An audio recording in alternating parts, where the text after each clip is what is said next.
नमस्कार, बहुत स्वागत है आपका। आप देख रहे हैं ग्रैंड धर्मा सन्मार्ग। पांचवा नवरात्रा माँ स्कंद माता की पूजा होती है।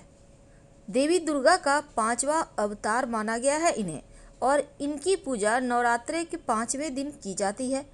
देवी स्कंद माता भगवान कार्तिकेय जी के माता हैं और जो देवताओं के सेना के प्रमुख सेनापति हैं। स्कंद माता के विग्रह में भगवान स्कंद जी बाल रूप में इनके गोद में बैठे हैं, और शास्त्र की माने तो सिंह पर सवार स्कंद मातृ स्वरूपिणी देवी की 4 भुजाएं हैं, जिनमें देवी अपनी ऊपर वाली बाईं भुजा में बाल कार्तिकेय को गोद में उठाए हुए बैठी हैं। नीचे वाली दाहिनी भुजा में कमल पुष्प है। ऊपर वाली बाईं भुजा से इन्होंने जगत तारण वरद मुद्रा बना रखी है, और नीचे वाली बाईं भुजा में कमल पुष्प है। इनका वर्णन पूर्णतः शुभ है, और ये कमल के आसन पर विराजमान रहती है, इसलिए इन्हें पद्मासना देवी भी कहते हैं। माँ स्कंद माता की दया से एक मूर्ख भी ज्ञान का महासागर बन जाता है, और संस्कृत के विद्वान कालिदास ने माँ स्कंद माता की कृपा से 2 कृतियों की रचना की। इस दिन साधक का मन विशुद्ध चक्र में स्थित होता है, और स्कंद माता जो कार्तिकेय जी की माँ है, उनके कारण 5वें स्वरूप को संतान प्राप्ति के लिए विशेषकर इस दिन इनकी पूजा की जाती है, संतान की उन्नति के लिए। माँ स्कंद माता की कथा आती है। पौराणिक कथा के अनुसार जब तारकासुर नामक एक राक्षस जो था, उनकी मृत्यु केवल शिव पुत्र से ही संभव थी, तब माँ पार्वती ने अपने पुत्र भगवान स्कंद, जिनका दूसरा नाम कार्तिकेय था, उनको युद्ध के लिए प्रशिक्षित करने हेतु स्कंद माता का रूप ले लिया था, और फिर उन्होंने भगवान स्कंद को युद्ध के लिए प्रशिक्षित किया। माँ स्कंद माता से युद्ध प्रशिक्षण लेने के बाद भगवान स्कंद ने तारकासुर का वध किया। कैसे करेंगे पूजा? देखिए, नवरात्रि के 5वें दिन स्नान वगैरह से निवृत्त होकर माँ स्कंद माता का स्मरण करें।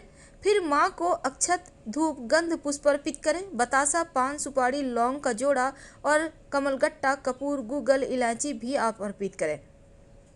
माँ स्कंद माता को अगर आप मनाते हैं तो संतान संबंधी समस्या दूर हो जाती है। चलिए जानते हैं विशेष प्रयोग कैसे आप उनको मनाएंगे।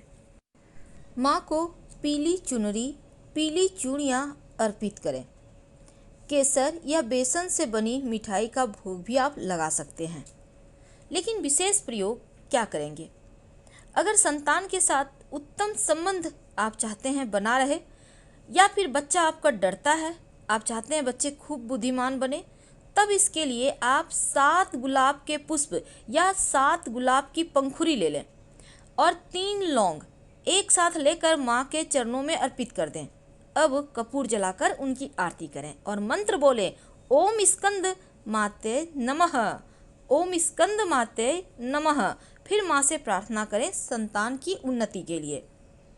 शाम के समय एक महाप्रयोग किया जाएगा 5वें नवरात्रि के दिन, संतान प्राप्ति के लिए, संतान की उन्नति के लिए। खासकर संतान प्राप्ति में अगर बाधा हो तो पति पत्नी दोनों एक साथ उपाय करें, नहीं तो कोई एक भी बैठकर ये उपाय शाम के वक्त करेगा। एक जटा वाला नारियल ले लें, नारियल पर सिंदूर से स्वस्तिक बनाएं, पीली चुनरी के ऊपर इस नारियल को रखकर माँ स्कंद माता को अर्पित कर दें, और फिर मंत्र बोलें। मंत्र स्क्रीन पे देखें। नंद गोप गृहे जाता, यशोदा गर्भ संभवा, ततस्तो नास्यामि विंध्याचल निवासिनी। इस मंत्र का जप कम से कम 11 बार 108 बार करें।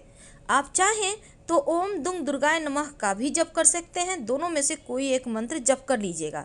फिर माँ से हाथ जोड़कर प्रार्थना करें, पति पत्नी दोनों एक साथ। अब ये जो जटा वाला नारियल है, पीले वस्त्र में बांधकर जब आप रात में सोइए तो सिरहाने रखिए अपने बेडरूम में, और अगले नवरात्रि तक इसको आप बेडरूम में ही सिरहाने रखना है आपको। और अगले नवरात्रि में आप इसको जल में प्रवाहित कर दें या पीपल के वृक्ष के नीचे रख दें। तो हम आपसे विदा लेते हैं, आप महाप्रयोग करें।